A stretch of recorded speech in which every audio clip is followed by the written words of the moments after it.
नमस्कार। आज आपण माने यूनिक नमिता चैनल ले देखिए नड़िया भजा बा नड़िया कटलेट। आपण माने कोरा नड़िया रे केमती प्रस्तुत होउची एई डिश टी आपण माने देखिले बहुत खुशी हेबे आ बहुत टेस्टी बहुत मुसमुसिया। आपण माने थरे खाइले आपण मानो पाटरू छाड़ीबनी। आपण माने बारंबार करी खाया पे इच्छा करिवे। ताले देखंतु आमे आरंभ करिवा केमती।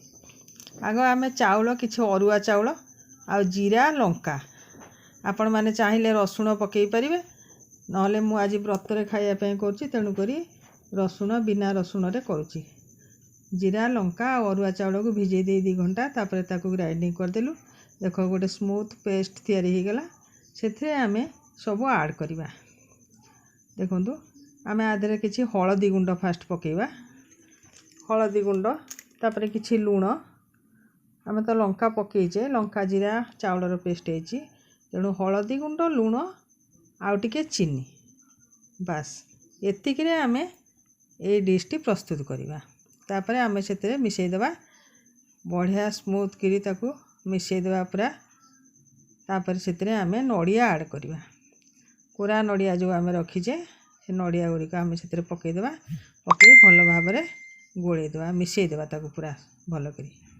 तापर तावा आमे गैस रे बसे गरम करथवा सेतरे टिके किछि तेल दे देबा। तेल रे एई गुडी को बैटर टी जो आमे प्रस्तुत करले गोळेई गिरी पूरा ताकू आमे से एई तेल टिके ताती गला परे आपण तेल रे घियो रे जोथरे करबे आपण को मर्जी। तापर हम एमती गुळा गुळा करिकि सेतरे बरा बरा करिकि भाजीबा।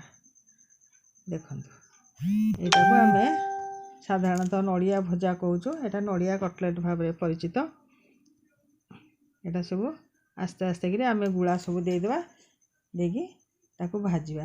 बेसी तेल लागीबनी अल्प तेल रे आमे एटा भाजीबा। घिओरी भी भाजिले आउरी टेस्टी हबो।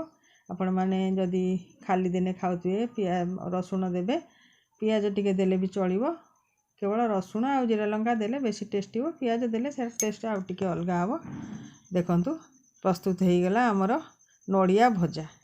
आपण माने जदी एमती प्रस्तुत को भल लागिला एमती प्रस्तुत करिवे खाइबे। जदी भल लागिला लाइक कमेंट शेयर करिवे सब्सक्राइब करिया को भूलिबेनी।